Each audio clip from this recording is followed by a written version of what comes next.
दोनों को कभी उछाला नहीं जाता, मिल जाती है मंजिल कोशिश करने पर, हर बात को किस्मत पर टाला नहीं जाता, हर बात को किस्मत पर टाला नहीं जाता।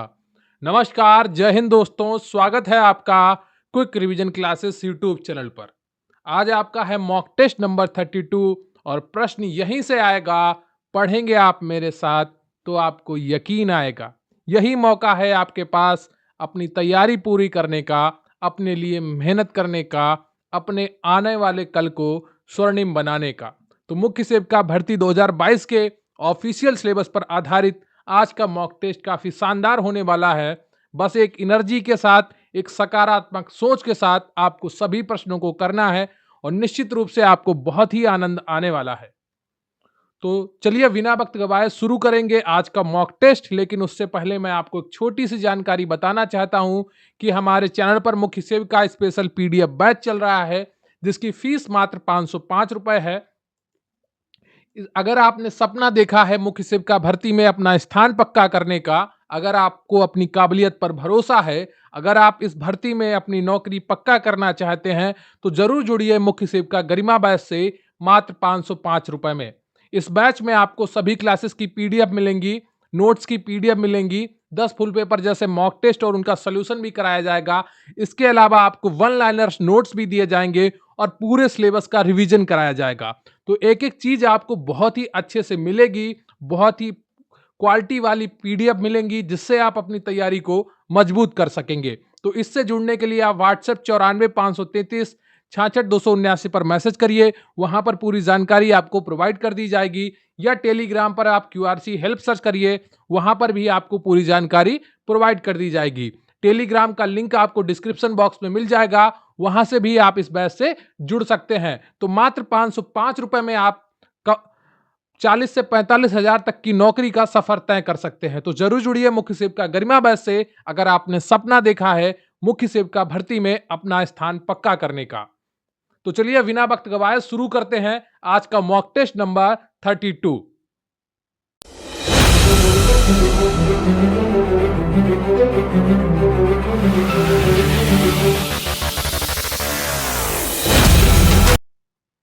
तो इससे पहले कि मैं आपका मॉक टेस्ट शुरू करूं, मेरा आपसे निवेदन है कि प्लीज वीडियो को लाइक कर लीजिए।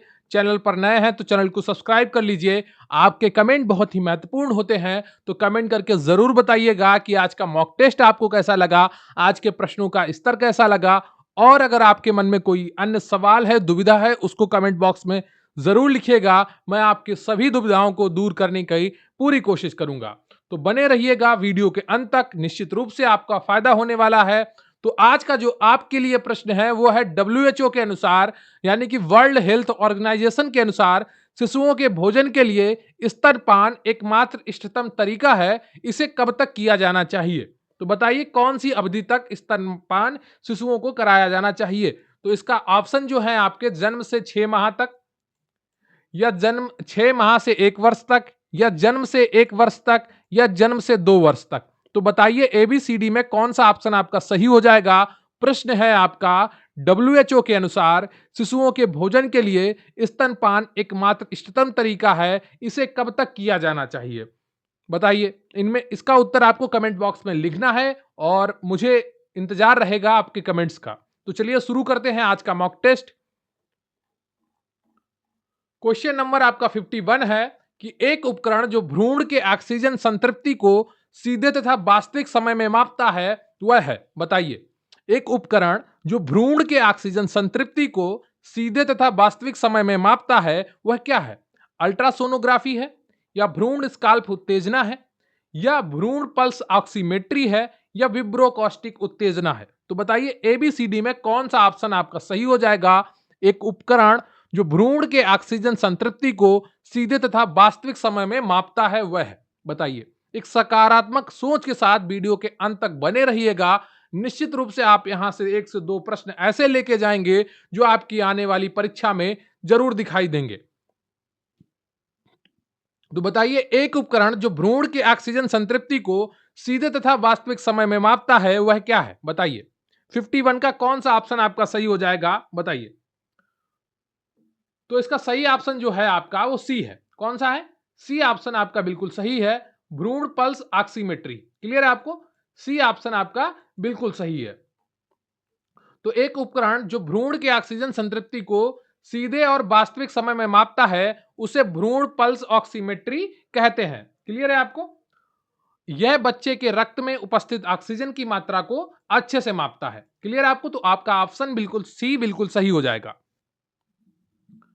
अगला प्रश्न है जो आपका वो 52। निम्नलिखित में से किसका उपयोग प्रसव की घटनाओं को रिकॉर्ड करने के लिए किया जाता है? बताइए। निम्नलिखित में से किसका उपयोग प्रसव की घटनाओं को रिकॉर्ड करने के लिए किया जाता है? आपके ऑप्शन है सिल्वरमैन मूल्यांकन, बी है फेटोस्कोप, सी है अपगर, डी है पार्टोग्राफ। तो बताइए एबीसीडी में कौन सा ऑप्शन आपका सही हो जाएगा? निम्नलिखित में से किसका उपयोग प्रसव की घटनाओं को रिकॉर्ड करने के लिए किया जाता है? ए सिल्वरमैन मूल्यांकन, बी फेटोस्कोप, सी अपगर, डी पार्टोग्राफ। तो एबीसीडी में कौन सा ऑप्शन आपका सही हो जाएगा? इसका उत्तर आप कमेंट करके जरूर बताइए। निम्नलिखित में से किसका उपयोग प्रसव की घटनाओं को रिकॉर्ड करने के लिए किया जाता है? तो 52 का जो सही ऑप्शन है वो आपका डी है, पार्टोग्राफ। क्लियर है आपको? 52 का सही ऑप्शन है आपका वो डी है। तो प्रसव गर्भावस्था गर्भ के आकार का मापन है जिसमें एक महिला के गर्भाशय से एक अथवा अधिक नवजात शिशुओं का जन्म होता है। क्लियर है आपको? कभी कभी एक होता है, कभी एक से अधिक भी होते हैं। पार्टोग्राफ नामक एक यंत्र होता है जिसका उपयोग प्रसव की घटनाओं को रिकॉर्ड करने के लिए किया जाता है। महिलाओं में प्रसव प्रक्रिया में तेजी लाने का प्रयास करने की एक प्राक प्रक्रिया ऑगमेंटेशन होती है। शिशु की सामान्य प्रसूति की प्रक्रिया को प्रसव के 3 चरणों में विभाजित किया जाता है। पहला जो है आपका गर्भाशय ग्रीवा का छोटा होना, दूसरा है फैलना और तीसरा है शिशु का बाहर निकलना। तो प्रसव के 3 चरण होते हैं जिन्हें पहला होता है गर्भाशय ग्रीवा का छोटा होना और दूसरा होता है फैलना और तीसरा होता है शिशु का बाहर निकलना। तो तीनों ये याद रखने हैं आपको, ये आपके परीक्षा में दिखाई देंगे आपको। तो यहां से अवश्य ही प्रश्न आपसे पूछा जाएगा। तो ये प्रश्न बहुत ही इंपॉर्टेंट था आपके लिए। अगला प्रश्न है जो आपका 53 है। गर्भावस्था के पहले 8-10 सप्ताह के दौरान गर्भनाल की क्रियाशीलता यानी कि प्लेसेंटल फंक्शन के लिए कौन सा हार्मोन जिम्मेदार होता है? बताइए। बहुत ही आसान उत्तर होने वाला है, ये आप प्रश्न एक बार कर चुके हैं। बताइए गर्भावस्था के पहले 8 से 10 सप्ताह के दौरान गर्भनाल की क्रियाशीलता प्लेसेंटल फंक्शन के लिए कौन सा हार्मोन जिम्मेदार होता है? ए ह्यूमन कोरियोनिक गोनाडोट्रोपिन, या बी प्रोजेस्टेरॉन, या सी ल्यूटोनाइजिंग हार्मोन, या डी एस्ट्रोजन। तो एबीसीडी में कौन सा ऑप्शन आपका सही हो जाएगा? इसका उत्तर कमेंट करके बताइए। गर्भावस्था के पहले 8-10 सप्ताह के दौरान गर्भनाल की क्रियाशीलता के लिए कौन सा हार्मोन जिम्मेदार होता है? जल्दी से बताइए। एबीसीडी में कौन सा ऑप्शन आपका सही हो जाएगा? तो 53 का जो सही ऑप्शन है आपका वो ए है, ह्यूमन कोरियोनिक गोनाडोट्रोपिन। क्लियर है आपको? ए ऑप्शन आपका बिल्कुल सही है। तो गर्भावस्था के पहले 8-10 सप्ताह के दौरान गर्भनाल की क्रियाशीलता के लिए ह्यूमन कोरियोनिक गोनाडोट्रोपिन हार्मोन जिम्मेदार होता है। यह हार्मोन कोशिकाओं द्वारा उत्पादित हार्मोन है जो भ्रूण के आसपास होता है। इस हार्मोन को एक इंजेक्शन के रूप में त्वचा के नीचे मांसपेशियों में लगाया जाता है। क्लियर है आपको? तो इसका ए ऑप्शन बिल्कुल सही हो जाता है। अगला प्रश्न है आपका 54। निम्नलिखित में से क्या निष्क्रिय टीकाकरण के लिए प्रयोग किया जाता है? बताइए। निम्नलिखित में से क्या निष्क्रिय टीकाकरण के लिए प्रयोग किया जाता है? ऑप्शन ए है आपका मानव सेरा या पशु सेरा, बी है मृत वैक्सीन, सी है जीवजात और डी है आपका लाइव एट्यूनेटेड वैक्सीन। तो एबीसीडी में कौन सा ऑप्शन आपका सही हो जाएगा? निम्नलिखित में से क्या निष्क्रिय टीकाकरण के लिए प्रयोग किया जाता है? टीकाकरण आपके सिलेबस में है तो यह प्रश्न आपके लिए इंपॉर्टेंट हो सकता है। बताइए एबीसीडी में कौन सा ऑप्शन आपका सही हो जाएगा? निम्नलिखित में से क्या निष्क्रिय टीकाकरण के लिए प्रयोग किया जाता है? तो 54 का जो सही ऑप्शन है आपका वो ए हो जाएगा, मानव सेरा और पशु सेरा। क्लियर है आपको? ए बिल्कुल ऑप्शन सही है। जब शरीर में टीकों के द्वारा बनाए गए प्रतिरक्षी प्रवेश करवाए जाते हैं तो उन्हें निष्क्रिय प्रतिरक्षी टीकाकरण कहते हैं। क्लियर है आपको? यह बात आपको हमेशा याद रखनी है कि जब शरीर में टीकों के द्वारा बनाए गए प्रतिरक्षी प्रवेश कराए जाते हैं तो उन्हें निष्क्रिय प्रतिरक्षी टीकाकरण कहते हैं।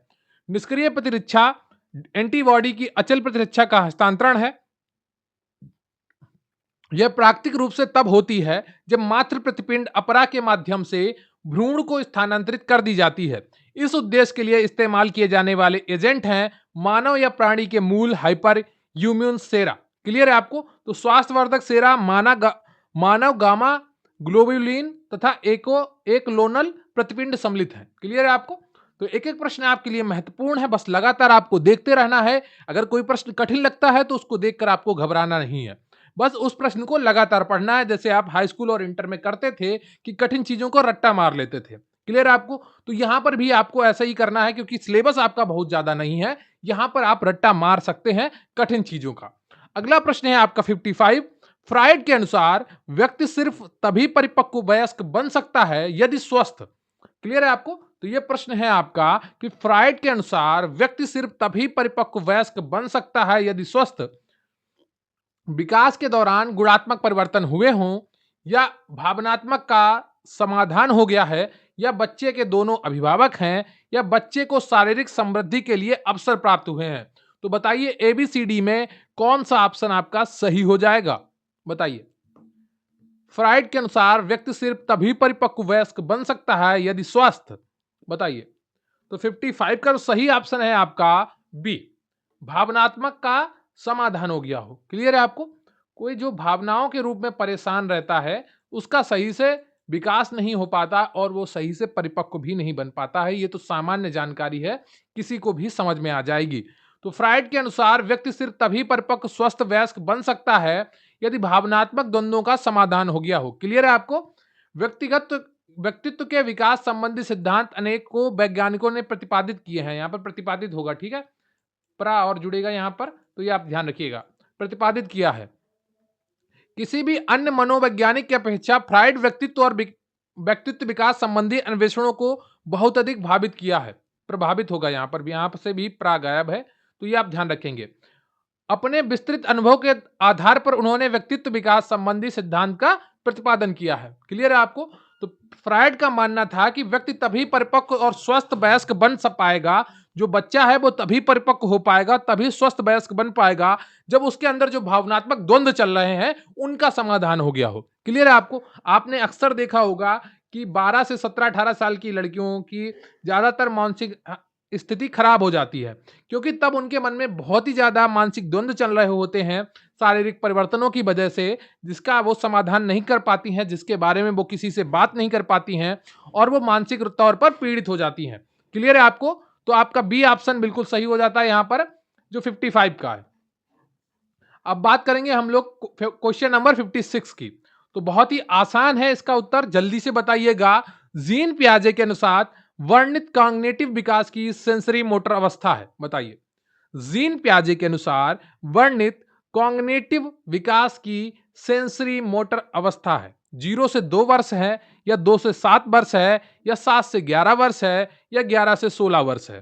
तो एबीसीडी में कौन सा ऑप्शन आपका सही होगा, इसका उत्तर आपको कमेंट करके बताना है कि जीन पियाजे के अनुसार वर्णित कॉग्निटिव विकास की सेंसरी मोटर अवस्था है। बताइए। तो 56 का जो सही ऑप्शन हो जाएगा वो ए, 0 से 2 वर्ष। क्लियर है आपको? जो कॉग्निटिव विकास की सेंसरी मोटर अवस्था है वो 0 से 2 वर्ष है। किसके अनुसार? जीन पियाजे के अनुसार। तो जीन पियाजे के अनुसार वर्णित कॉग्निटिव विकास की सेंसरी मोटर अवस्था 0 से 2 वर्ष है। जीन पियाजे के अनुसार संज्ञानात्मक विकास की अवस्थाएं संवेदीगात्मक अवस्था सेंसरी मोटर 0 से 2 वर्ष है। क्लियर है आपको? इस अवस्था में बच्चा किसी वस्तु को देखकर सुनकर ज्ञान प्राप्त करता है, अर्थात बच्चा वस्तु को देखकर और सुनकर ही उस वस्तु को महसूस करने की कोशिश करता है। क्लियर है आपको? तो 0 से 2 वर्ष में बच्चा क्या करता है जीन पियाजे के अनुसार, कि उसको देखकर और सुनकर उसका बारे में महसूस करता है। क्लियर है आपको? अगला क्वेश्चन है आपका 57। बालक की कौन सी अवस्था मनोवैज्ञानिक अवस्था कहलाती है? बताइए। बालक की कौन सी अवस्था मनोवैज्ञानिक अवस्था कहलाती है? ऑप्शन ए है आपका शैशवावस्था, बी है किशोरावस्था, सी है बाल्यावस्था, और डी है आपका प्रौढ़ावस्था। तो एबीसीडी में कौन सा ऑप्शन आपका सही हो जाएगा, इसका उत्तर आपको कमेंट करके बताना है कि बालक की कौन सी अवस्था मनोवैज्ञानिक अवस्था कहलाती है। तो शैशवावस्था या किशोरावस्था या बाल्यावस्था या प्रौढ़ावस्था। तो 57 का जो सही ऑप्शन हो जाएगा आपका, जी हाँ, बताइए जल्दी से, क्या हो जाएगा? हाँ, हाँ। तो इसका जो सही ऑप्शन है आपका वो बी है। क्या है? बी है। मनोवैज्ञानिक अवस्था कौन-सी होती है? किशोरावस्था। इसी समय में मैंने अभी आपको बताया ना कि लड़कियों में जो 12 से 16 के बीच में काफ़ी दिक्कतों का सामना करना पड़ता है। ऐसा लड़कों के साथ भी होता है, लेकिन ज़्यादातर लड़कियाँ देखने को मिलती हैं। क्लियर है आपको? तो किशोरावस्था यहाँ पर 57 का बी ऑप्शन, ठीक है? क्लियर है आपको? तो किशोरावस्था बालक की मनोवैज्ञानिक अवस्था कहलाती है। यह अवस्था 12 से 18 वर्ष की आयु काल की मानी जाती है। यह अवस्था विभिन्न दृष्टिकोणों से अति नाजुक एवं जटिल होती है। इस अवस्था में दिवा स्वप्नों की भरमार रहती है, मतलब आंखें खोलकर सपने देखे जाते हैं। क्लियर है आपको? मतलब कोई चीज भी देखते हैं इस समय, इस आयु में, जो 12 से 18 वर्ष की होती है, तो उसके बारे में दिमाग एक स्टोरी बना लेता है, ये ऐसा होगा, ये ऐसा होगा, और एक लंबी कहानी बना लेता है। क्लियर है आपको? जैसे कहते हैं ना कि वो 12 से 18 वर्ष की उम्र में कि गर्लफ्रेंड बॉयफ्रेंड बने तो बच्चों तक के नाम सोच लिए जाते हैं। क्लियर है आपको? तो ऐसी ये अवस्था होती है, यहाँ पर दिवा स्वप्नों की भरमार होती है। व्यक्ति जागृत सोना शुरू करता है 18 वर्ष के बाद, कुछ लोग 20 वर्ष के बाद जागते हैं, कुछ लोग 24 वर्ष के बाद जागते हैं, और कुछ लोग 30-32 वर्ष के बाद जागते हैं। तो हर किसी के जागने की उम्र अलग होती है। क्लियर है आपको? लेकिन जो आपको वैज्ञानिक तौर पे पढ़ना है वो 12 से 18 वर्ष की आयु काल की मानी जाती है। क्लियर है आपको? ये चीजें आपको ध्यान रखनी है। अगला प्रश्न है आपका कि विकास की दर सर्वाधिक तीव्र होती है, कब होती है? इसका उत्तर कमेंट बॉक्स में जरूर लिखिएगा कि विकास की दर सर्वाधिक तीव्र कब होती है। ए ऑप्शन है आपका शैशवावस्था, बी है गर्भकालीन अवस्था, बी है उत्तर बाल्यावस्था। ऑप्शन थोड़ा ऊपर नीचे है, इसका आप ख्याल रखिएगा। सी है आपका गर्भकालीन अवस्था, और बी है उत्तर बाल्यावस्था, और डी है यौवनावस्था। तो एबीसीडी में कौन सा ऑप्शन आपका सही हो जाएगा? विकास की दर सर्वाधिक तीव्र होती है, तो बताइए कब होती है? शैशवावस्था में होती है, या गर्भकालीन अवस्था में होती है, या उत्तर बाल्यावस्था में होती है, या यौवनावस्था में होती है? तो एबीसीडी में कौन सा ऑप्शन आपका सही हो जाएगा, इसका उत्तर आपको कमेंट बॉक्स में बताना है। तो 58 का जो सही ऑप्शन है आपका वो बी है। क्या है? गर्भकालीन अवस्था ये सबसे तीव्र होती है, इसमें बच्चा सबसे तेज विकास करता है। क्लियर है आपको? तो अरे, सॉरी सॉरी सॉरी, मैं भी धोखा खा गया। उत्तर बाल्यावस्था होगी, ठीक है? बी ऑप्शन आपका बिल्कुल सही है, सी नहीं होगा। क्लियर है आपको?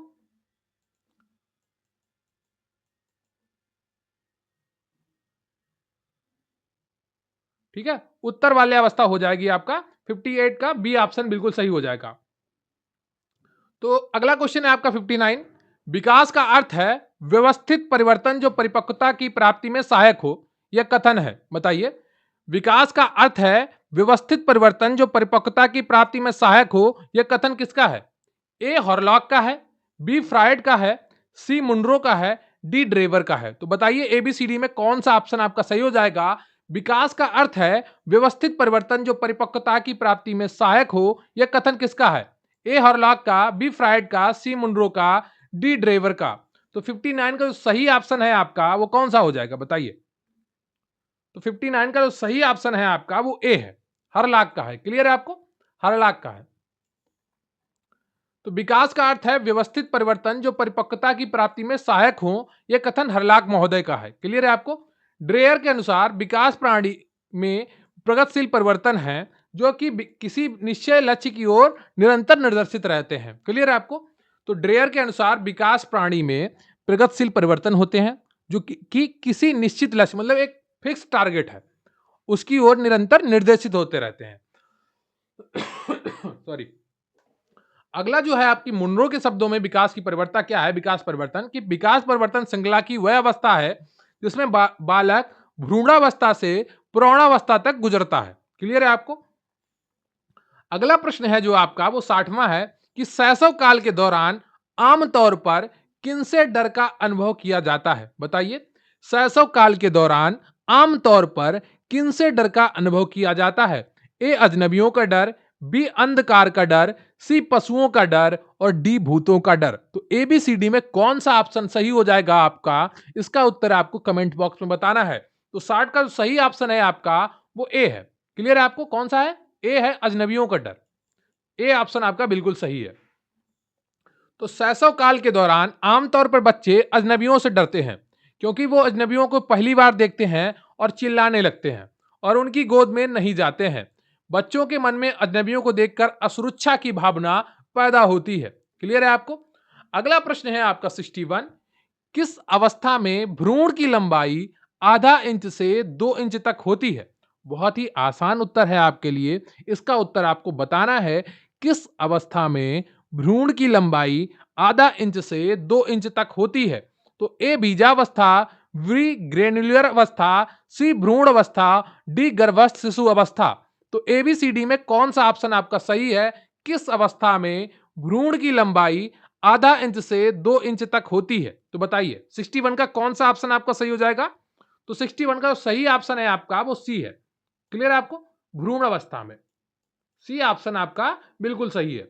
तो भ्रूण अवस्था में भ्रूण की लंबाई आधा इंच से 2 इंच तक होती है। अगला क्वेश्चन है आपका 62।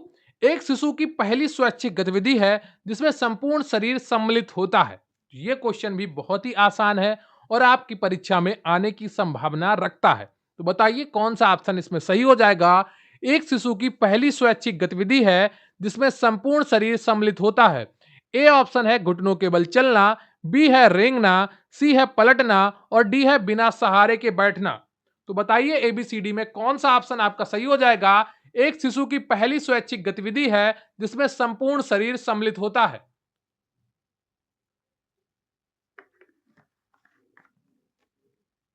तो 62 का जो सही ऑप्शन है आपका वो है बी। बी ऑप्शन आपका बिल्कुल सही है। तो एक शिशु की पहली स्वैच्छिक गतिविधि रेंगना है, जिसे इंग्लिश में क्रीपिंग कहते हैं, जिसमें संपूर्ण शरीर सम्मिलित होता है। तो ये इंग्लिश वर्ड भी आपको याद रखने हैं, क्योंकि कई बार इंग्लिश का वर्ड भी हिंदी में ऐसे लिख दिया जाता है। क्लियर है आपको? अगला प्रश्न है आपका, वृद्धि शरीर में किस प्रकार के परिवर्तनों को दर्शाती है? बताइए। ए गुणात्मक, बी मात्रात्मक, सी ए बी दोनों, डी इनमें से कोई नहीं। तो बताइए वृद्धि शरीर में किस प्रकार के परिवर्तनों को दर्शाती है? बताइए 63 का कौन सा ऑप्शन सही हो जाएगा? और अगर अभी तक आपने वीडियो को लाइक नहीं किया है, प्लीज वीडियो को लाइक कर दीजिए। चैनल को सब्सक्राइब नहीं किया है तो प्लीज चैनल को सब्सक्राइब कर दीजिए। तो प्रश्न है आपका, वृद्धि शरीर में किस प्रकार के परिवर्तनों को दर्शाती है? ए गुणात्मक, बी मात्रात्मक, सी ए एवं बी दोनों। तो डी इनमें से कोई नहीं। तो 63 का जो सही ऑप्शन है आपका वो बी है। क्लियर है आपको? वृद्धि हमेशा जो शरीर में होती है वो मात्रात्मक होती है। तो वृद्धि का अर्थ है बढ़ना या फैलाना। ठीक है? तो प्राणी के आंतरिक और बाह्य अंगों का बढ़ना वृद्धि कहलाता है। वृद्धि शारीरिक परिवर्तनों की ओर संकेत करती है। वृद्धि गर्भावस्था से लेकर प्रौढ़ावस्था तक चलती है। वृद्धि के दौरान होने वाले परिवर्तन मात्रात्मक यानी कि क्वांटिटेटिव होते हैं, अर्थात विकल्प बी सही है। क्लियर है आपको? अगला क्वेश्चन है आपका 64। अंडे में बायोटीन के साथ पाए जाने वाले प्रोटीन का नाम क्या है? बताइए। अंडे में बायोटीन के साथ पाए जाने वाले प्रोटीन का नाम क्या है? एविडीन है, या ग्लोबुलिन है, या एल्ब्यूमिन है, या मायोसिन है? बताइए 64 का कौन सा ऑप्शन आपका सही है? तो 64 का सही ऑप्शन है आपका वो ए है, एड एविडिन है। क्लियर है आपको? ए ऑप्शन आपका बिल्कुल सही है 64 का। तो अंडे के सफेद भाग में एविडिन उपस्थित रहता है, जो बायोटीन के साथ जुड़कर उसे अक्रियाशील बनाता है। अंडे को पकाने पर ताप के प्रभाव से एविडिन डिंचर्ड हो जाता है तथा बायोटीन मुक्त होकर व्यक्ति को उपलब्ध हो जाता है। इसलिए अंडा को उबालकर ही प्रयोग करना चाहिए। क्लियर है आपको? तो यह ऑप्शन आपका बिल्कुल सही है, एविडिन। अगला क्वेश्चन जो है आपका वो 65 है।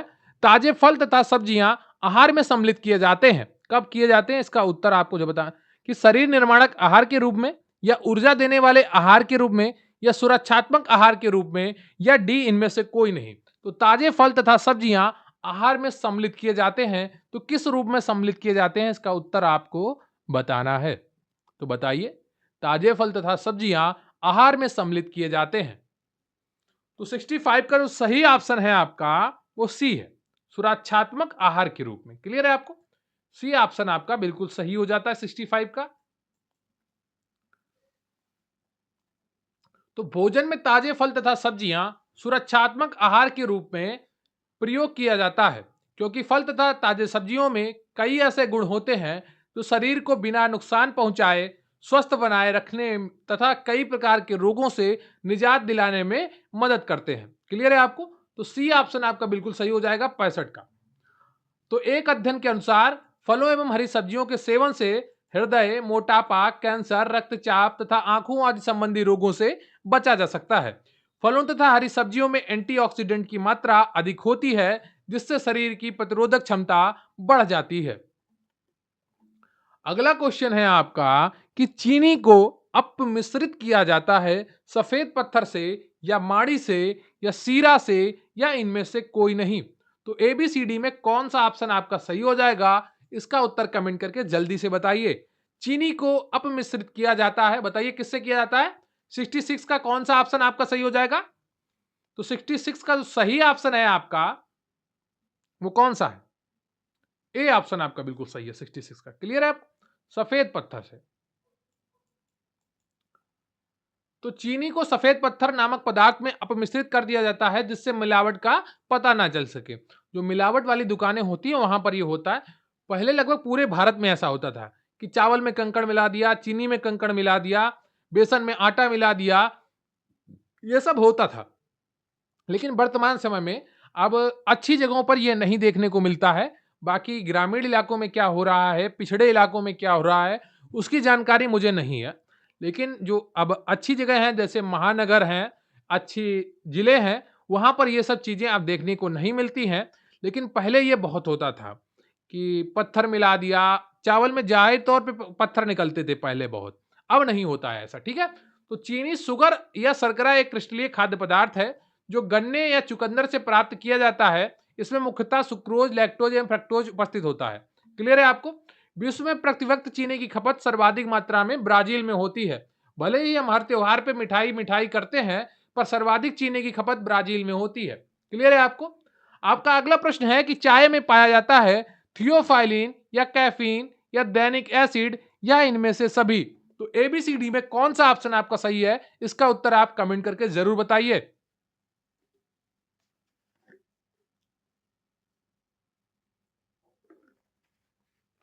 बताइए चाय में क्या पाया जाता है। 67 का कौन सा ऑप्शन आपका सही रहेगा। ये तीनों चीजें पाई जाती हैं। क्लियर है? थियोफाइलिन भी पाया जाता है, कैफीन भी पाया जाता है और दैनिक एसिड तो पाया जाता है। तो डी ऑप्शन आपका बिल्कुल सही है। ये सारी चीजें जानकर भी आदमी चाय जरूर पीता है और बीमार होता है। क्लियर है आपको? लेकिन कुछ लोगों को चाय बहुत अच्छी होती है, उन्हें बहुत फायदा करती है। तो अगला उत्तर डी है इसका सही है कि चाय एवं कॉफी में मुख्यतः कैफीन नामक तत्व पाया जाता है। इसके अतिरिक्त चाय में थीन और टेनिन नामक तत्व भी पाया जाता है। कैफीन नामक तत्व शरीर में जाकर जो एसिड बनाता है, उससे किडनी कमजोर हो जाती है। समझ रहे हो? किडनी कमजोर हो जाती है अधिक चाय पीने से। तो ये बार बार चाय पीने की जो आदत है उसे छोड़ देना चाहिए। जिनके दिक्कत हो रही हो किडनी संबंधित, उन्हें तो बिल्कुल भी चाय को त्याग कर देना चाहिए। काली चाय से हरी चाय बेहतर है, क्योंकि इसमें अधिक एंटीऑक्सीडेंट पाए जाते हैं, वह हल्की होती है, उसमें क्लोरोफिल पाया जाता है, वह देखने में सुंदर होती है। क्या चाय भी देखने में सुंदर होती है? ब्यूटीफुल। बताइए एबीसीडी में कौन सा ऑप्शन आपका सही हो जाएगा। बताइए 68 का कौन सा ऑप्शन आपका सही हो जाएगा। तो सीधा सा बात है कि ए ऑप्शन आपका सही हो जाएगा। इसमें अधिक एंटीऑक्सीडेंट पाए जाते हैं। क्लियर है आपको? जो हरी चाय होती है, जिसे आप ग्रीन टी या हर्बल टी कहते हैं, तो काली चाय से बेहतर हरी चाय को माना जाता है, क्योंकि हरी चाय में 10 से 40 mgs पॉलीफेनॉल्स नामक पदार्थ पाया जाता है, जो एंटीऑक्सीडेंट को कार्य करता है। ठीक है? ब्लैक टी और ग्रीन टी दोनों ही कमेलिया सेनेसिस नाम के पेड़ की पत्तियों से बनाई जाती हैं। लेकिन काली और हरी चाय में मुख्य अंतर यह है कि काली चाय फर्मेंटेशन से बनाई जाती है, जबकि हरी चाय को इस प्रोसेस से नहीं गुजरना पड़ता है। धातव्य है कि फर्मेंटेशन के दौरान चाय के कई नेचुरल फायदेमंद तत्व बाहर निकल जाते हैं। डब्ल्यूएचओ के अनुसार फर्मेंटेशन से बने खाद्य पदार्थों में एथिल कार्बोनेट नामक कैंसर कारक पदार्थ बन जाता है। अतः इस दृष्टि से ग्रीन टी बेहतर मानी जाती है। तो सभी लोग डिसाइड करिए कि ग्रीन टी ही पियेंगे, काली चाय छोड़ देंगे, क्योंकि इसमें कैंसर वाले तत्व पाए जाते हैं। इसीलिए शायद आजकल सबसे ज्यादा कैंसर के मरीज भारत में निकल के आ रहे हैं, ये ज्यादातर चाय पीने की वजह से। क्लियर है आपको? अगला प्रश्न है आपका, भंडार गृह में नमी होने पर डिब्बों को रखने के पूर्व क्या करना चाहिए? इसका उत्तर आपको बताना है। बताइए, भंडार गृह में नमी होने पर डिब्बों को रखने के पूर्व क्या करना चाहिए? डिब्बों को तेल में डुबोकर उसे फिर यूं ही रखना चाहिए, डिब्बों को पानी में रखना चाहिए, डिब्बों को गर्म जल में रखना चाहिए, या तेल युक्त वस्त्र उसके चारों तरफ रगड़ देना चाहिए? बताइए, भंडार गृह में नमी होने पर डिब्बों को रखने के पूर्व क्या करना चाहिए? तो 69 का जो सही उत्तर है आपका वो डी है।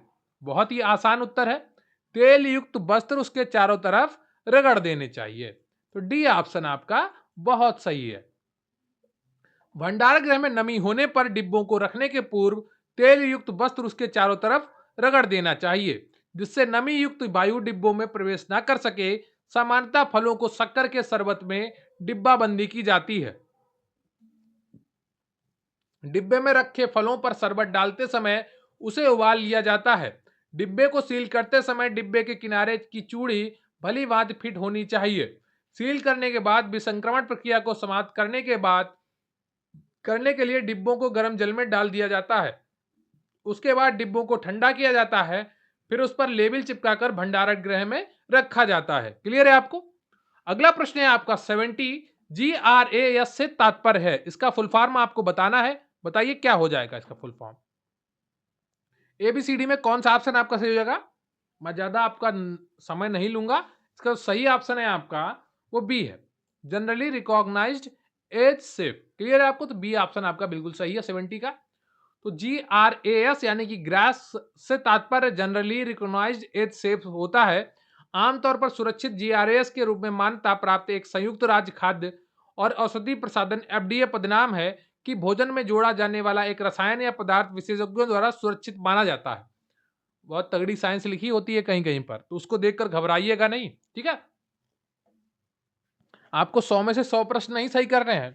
आप 70 सही कर लेंगे, आपको नौकरी मिल जाएगी। तो टारगेट 80 का लेकर चलिए और 70 सही भी हो जाएंगे तो ठीक है। जितने भी क्वेश्चन आपको सही करने उसमें 10 क्वेश्चन आगे लेकर चलिए करिए सदैव। ठीक है, अगला क्वेश्चन है आपका 71। पोषक तत्वों को सुरक्षित रखने के लिए कौन सा सोपान मदद नहीं करता है? बताइए, प्रेशर कुकर में पकाना, चावल और दाल को बार बार और सही तरीके से धोना, सब्जियों के छिलकों को ना निकालना, छिलका निकालने से पहले धोना। तो बताइए एबीसीडी में कौन सा ऑप्शन आपका सही हो जाएगा? पोषक तत्वों को सुरक्षित रखने के लिए कौन सा सोपान मदद नहीं करता है? प्रेशर कुकर में पकाना, या चावल और दाल को बार बार और सही तरीके से धोना, या सब्जियों के छिलकों को ना निकालना या छिलकों को निकालने से पहले धोना। तो एबीसीडी में कौन सा ऑप्शन आपका सही हो जाएगा? जल्दी से बताइए। तो 71 का जो सही ऑप्शन है आपका वो कौन सा है? बी। क्लियर है आपको? चावल और दाल को बार बार सही तरीके से धोने से क्या होता है कि पोषक तत्व खत्म हो जाते हैं, उसके विटामिन बह जाता है। क्लियर है आपको? तो पोषक तत्व को सुरक्षित रखने के लिए चावल और दाल को बार बार और सही तरीके से धोना नहीं चाहिए, क्योंकि चावल और दाल को बार बार धोने से उसमें उपस्थित पोषक तत्व निकल जाते हैं। क्लियर है आपको? तो जल में घुलनशील जो विटामिन होते हैं वो बह जाते हैं। अगला प्रश्न है आपका 72। डिब्बाबंद जैम या जेली पर चिन्ह लगा रहता है। बताइए किसका चिन्ह लगा रहता है डिब्बाबंद जैम या जेली पर? एगमार्क का, या ISI का, या FPO का, या इनमें से कोई नहीं? तो 72 का कौन सा ऑप्शन आपका सही हो जाएगा? बताइए। 72 का कौन सा ऑप्शन आपका सही हो जाएगा? तो 72 का जो सही ऑप्शन है आपका वो सी है। क्लियर है आपको? FPO का चिन्ह लगा रहता है। सी ऑप्शन आपका बिल्कुल सही है। तो FPO भारत में बेचे जाने वाले सभी प्रसंस्कृत फल उत्पादों पर FPO चिन्ह अनिवार्य है, जैसे कि डिब्बाबंद फल, पेय, फ्रूट जैम, स्क्वैश, अचार, निर्जलित फल उत्पाद आदि। यह चिन्ह गारंटी देता है कि उत्पाद एक स्वच्छ एवं सुरक्षित वातावरण में निर्मित किया गया है। यह मानक फल उत्पाद आदेश फ्रूट प्रोडक्ट ऑर्डर कानून द्वारा 1955 से लागू किया गया है। यह एगमार्क क्या होता है? यह एक प्रमाण चिन्ह है जो भारत में कृषि खाद्य उत्पादों पदार्थों पर लगाया जाता है। अगला है ISI। यह चिन्ह भारतीय प्रमाणीकरण चिन्ह है। इसकी स्थापना 1955 में की गई। यह औद्योगिक उत्पादों के लिए जारी किया जाता है। इसे इलेक्ट्रिक वस्तुएं, motor, cable, wire, heater, LPG cylinder आदि में, ठीक है, लगाया जाता है। अगला क्वेश्चन है आपका 73।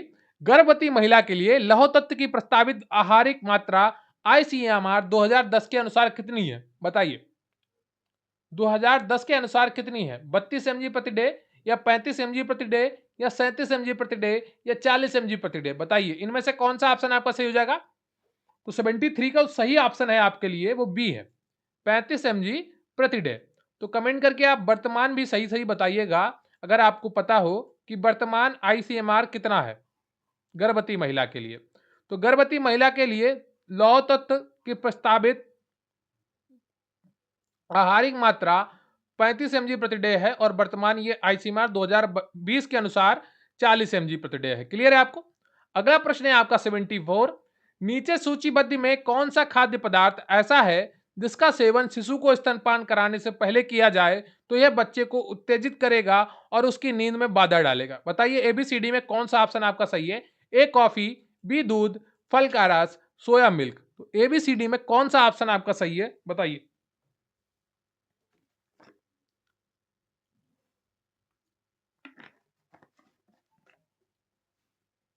तो 74 का सही ऑप्शन है आपका वो डी है, सोया मिल्क। क्लियर है आपको? डी ऑप्शन बिल्कुल सही है। अगर जो स्तनपान कराने वाली महिला है, जो माता है, अगर बच्चे को स्तनपान कराने से पहले ये सोया मिल्क पीती हैं तो बच्चे को उत्तेजित कर देगा वो और उसकी नींद में बाधा डालेगा। तो सूचीबद्ध में सोया मिल्क खाद्य पदार्थ ऐसा है जिसका सेवन शिशु को स्तनपान कराने से पहले किया जाए तो यह बच्चे को उत्तेजित करेगा या उसकी नींद में बाधा डालता है जिससे बच्चा चिड़चिड़ा हो जाता है। अगला प्रश्न है आपका 75। नई परिस्थितियों में समायोजन की योग्यता ही बुद्धि है। यह किसका कथन है ये आपको बताना है और ये आपके लिए मोस्ट इंपॉर्टेंट क्वेश्चन है। इसे अच्छे से याद करिएगा कि नई परिस्थितियों में समायोजन की योग्यता ही बुद्धि है। ए जिन्स वर्ग, बी फ्रायड, सी स्टर्न, डी टर्मन। तो एबीसीडी में कौन सा ऑप्शन आपका सही है इसका उत्तर कमेंट करके जरूर बताइएगा। नई परिस्थितियों में समायोजन की योग्यता ही बुद्धि है। बताइए जिन्स वर्ग का या फ्रायड का या स्टर्न का या टर्मन का। तो एबीसीडी में कौन सा ऑप्शन आपका सही है इसका उत्तर कमेंट करके जरूर बताइएगा। तो 75 को जो सही उत्तर है वो सी है, स्टर्न का यह कथन है। सी ऑप्शन आपका बिल्कुल सही है। तो बुद्धि को अनेक मनोवैज्ञानिकों ने अपने अपने शब्दों में परिभाषित किया है। स्टर्न के अनुसार किसी भी नवीन परिस्थितियों में अपने विचारों को व्यक्त करने की एक सामान्य क्षमता ही बुद्धि है, अर्थात नई परिस्थितियों में समायोजन की योग्यता ही बुद्धि है। क्लियर है आपको? तो ये स्टर्न के अनुसार है कि नई परिस्थितियों में समायोजन की योग्यता बुद्धि है। ये आप जरूर याद करिएगा। जितनी भी वन लाइनर परिभाषाएं हैं वो सदैव आपके लिए इंपॉर्टेंट होती हैं क्योंकि वही आपसे पूछी जाती हैं पेपर में। कभी रामायण की तरह जो बड़ी बड़ी परिभाषाएं लिखी हैं वो यदा कदा ही पूछी जाती हैं पेपर में, लेकिन पेपर में सदैव एक लाइन और दो लाइन की परिभाषाएं पूछी जाती हैं। क्लियर है आपको? तो 75 ये मोस्ट इंपॉर्टेंट है क्वेश्चन, इसे आप जरूर लिखिएगा कहीं पर नोट करके। क्लियर है आपको?